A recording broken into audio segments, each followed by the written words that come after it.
यह पुस्तक सार्वभौमिक संदेश भाग 2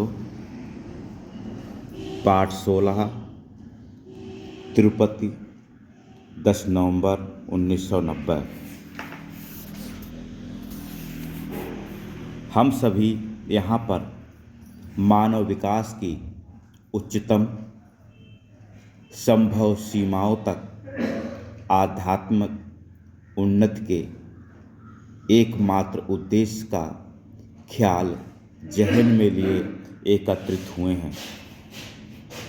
यह अनुकरण के लिए पवित्र और उपयुक्त लक्ष्य है, परंतु अनुकरण के लिए एक संपूर्ण समर्पण और एक निष्ठ पहुँच की मांग करता है, जो केवल हमारे लक्ष्य के लिए परिश्रम पूर्ण अनुसरण द्वारा विकसित की जा सकती है। इसके लिए व्यक्ति को लक्ष्य स्पष्ट रूप से निर्धारित करना होगा और तत्पश्चात लक्ष्य का लगातार पीछा करने के लिए आवश्यक समय और प्रयत्न करना होगा। इसी में इंसान की बुद्धिमत्ता है। वह जिसके पास आवश्यक उद्देश्य की शक्ति और लक्ष्य तक पहुँचने का दृढ़ निश्चय है, उसके लिए अंतिम विजय निश्चय ही प्राप्त करने योग्य समझी जा सकती है। इस बिंदु पर किसी संदेह की आवश्यकता नहीं है, क्योंकि वह मेरे महान और दयालु मालिक की उदारता और दया है, जो हमें आश्वासन देती है कि एक औसत मानव के जीवन काल में ही इस पथ पर सफलता निश्चित और आसानी से प्राप्त है।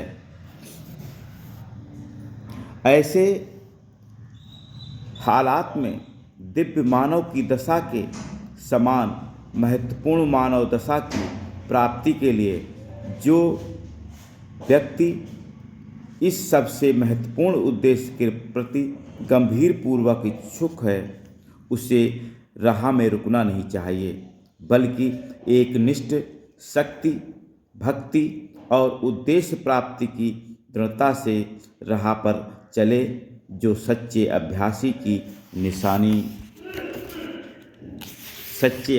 की निशानी है और केवल ये ही हमारे लक्ष्य प्राप्ति की गारंटी देता है। केवल ये ही हमारे लक्ष्य प्राप्ति की गारंटी देता है। मार्ग में गड्ढे हैं जो हमारे खुद के द्वारा ही निर्मित हैं।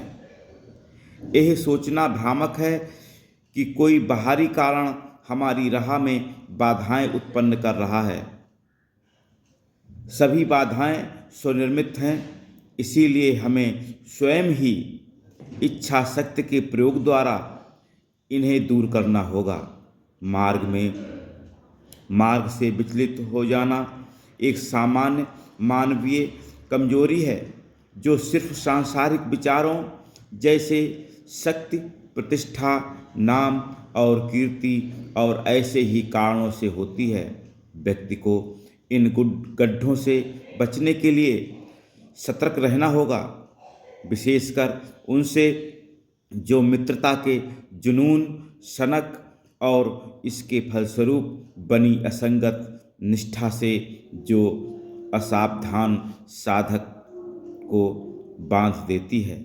निष्ठा केवल उस एक के प्रति होनी चाहिए जो पथ में हमारा मार्गदर्शक है। वह और सिर्फ वह ही हमारे प्रेम के काबिल है। जब निष्ठा और प्रेम उससे दूसरी ओर मोड़ दी जाती है, जैसे कि मित्रों और सहयोगियों की ओर, तब उन आध्यात्मिक स्तरों से पतन प्रारंभ हो जाता है जो हमारे मालिक हम पर लगातार न्यौछावर कर रहे हैं। साधक को इसीलिए अत्यधिक सतर्क रहना चाहिए कि ऐसे संबंध ना बनाएं जो उसे मार्ग में विचलित कर सकें। गंभीर अभ्यासी